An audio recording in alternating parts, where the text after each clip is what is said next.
कैसे हो आप सब लोग? आई होप सो बहुत अच्छे होंगे और आपकी 11th की पढ़ाई बहुत अच्छी चल रही हो। आज हम करने वाले हैं अपने चैप्टर 1 का ही एक और टॉपिक जो कि बहुत इंपॉर्टेंट है। Economic and non economic activities होती क्या है, कौन सी एक्टिविटी इकोनॉमिक है, कौन सी नॉन इकोनॉमिक है और इसके बीच में डिफरेंस क्या है, पूरा डिटेल में करेंगे। वन शॉट वीडियो रहेगी, पूरा का पूरा आपको इसी में क्लियर हो जाएगा। तो चलिए बिना टाइम को वेस्ट किए हुए शुरू करते हैं हम लोग economic and non economic activities.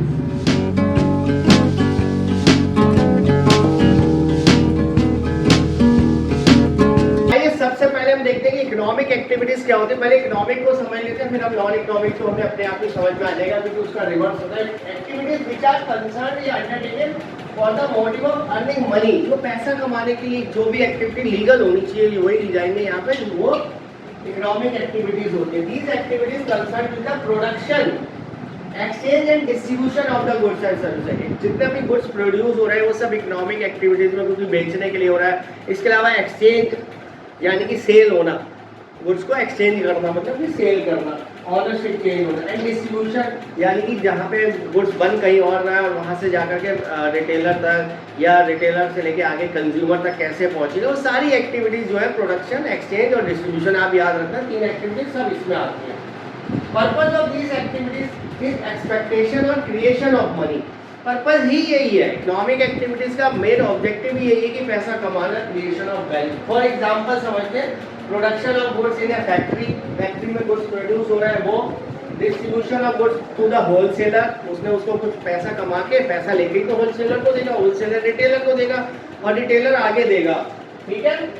And wholesaler retailer and practice of the by the lawyer, वकील अपना प्रैक्टिस कर रहे हैं। इसके अलावा टीचिंग इन स्कूल, स्कूल में टीचर पढ़ाना, ये सब क्या है, पैसा कमाने के लिए तो हो रहा है ये सारा का सारा कुछ। तो ये सारा का सारा कुछ इसमें आएगा।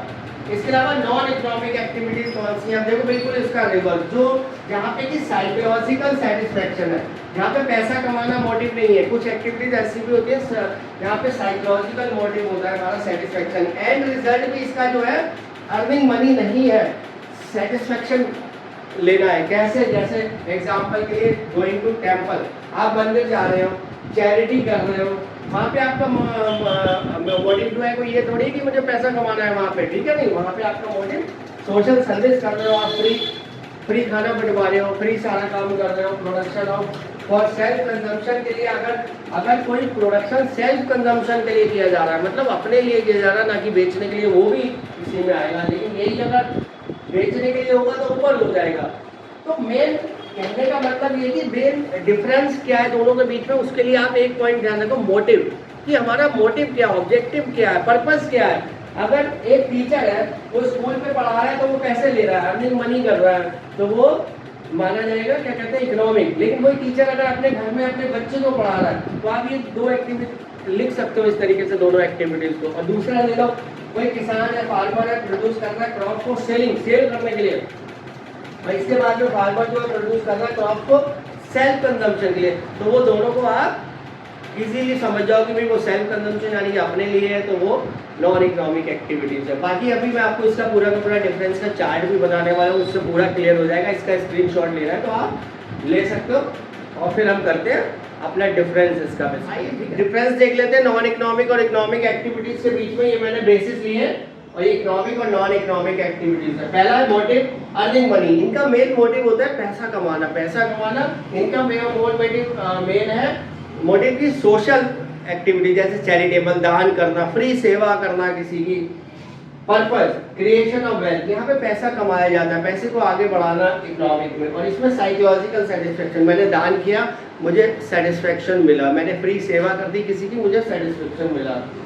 आउटकम, इसका आउटकम होता है production of goods and services. इसमें ये जो आप देख रहे हो इतने सारे गुड्स एंड सर्विसेज बन रहे हैं, ये क्यों बन रहे हैं, पैसा कमाने के लिए बन रहे हैं, बट इसका आउटकम जो है वो सेटिस्फेक्शन है, कि हमें सेटिस्फेक्शन मिल रहा है इसमें जो भी करता है एक्टिविटी। एग्जाम्पल, इसमें आप जितने भी बिजनेस देखते हो वो सारे के सारे इसमें आएंगे। प्रोफेशन सीए, चार्टेड अकाउंटेंट्स है, और अपने डॉक्टर्स हैं, वकील है, सब इसमें आएंगे। एम्प्लॉयमेंट में जो किसी दूसरे के यहाँ पे जॉब कर रहे हैं वो आएंगे। इसके अंदर जो नॉन इकोनॉमिक में जो एग्जांपल है, फैमिली ओरिएंटेड, यानी कि घर में फ्री बच्चों को पढ़ा रहे हैं आप, पेरेंट्स पढ़ा रहे हैं, घर में खाना बनाना, कुकिंग करना, ये सब फैमिली ओरिएंटेड। सोशल एक्टिविटीज इसमें आएंगी, आप दान कर रहे हो, बाहर पार्क लगवा रहे हो, फ्री खाना बंटवा रहे हो, ये सारा का सारा कुछ इसमें आएगा। रिलीजियस एक्टिविटीज, मंदिरों में दान हो रहा है, ये सब हो रहा है, ये सारा का सारा इसमें आएगा। एंड पैट्रियोटिक, देशभक्ति वाली एक्टिविटी, यहाँ पे पैसे का कोई लेना देना नहीं है, वो सारी इसमें आएगी। एग्जाम्पल एक्सपेक्टेड मनी इनकम इसमें एक्सपेक्ट की जाती, चाहे आए या ना आए वो बात की बात है, बट मनी इनकम एक्सपेक्टेशन वही होती है। नॉन एक्सपेक्टेड, इसमें जो है कुछ नहीं एक्सपेक्ट किया जाता, ठीक है। तो ये बहुत सिंपल सा है, तो ज़्यादा टफ नहीं है। मेन यही ध्यान रखना, इसमें पैसे का मेन है और रुपए का इसमें पैसे का मेन नहीं है, ठीक है। इसी के बेसिस पे आपको ये डिफरेंस लिख के आना है। इसमें साइकोलॉजिकल सेटिस्फेक्शन, तो इसको स्क्रीनशॉट लेना है तो ले लो आप। फिर मिलते हैं हम नेक्स्ट वीडियो में। जो लोग चैनल पे नए हैं सब्सक्राइब कर देना, सो दैट कि आगे की वीडियोस भी आपको मिलते रहे और आगे के चैप्टर्स भी आपको मिलते रहे।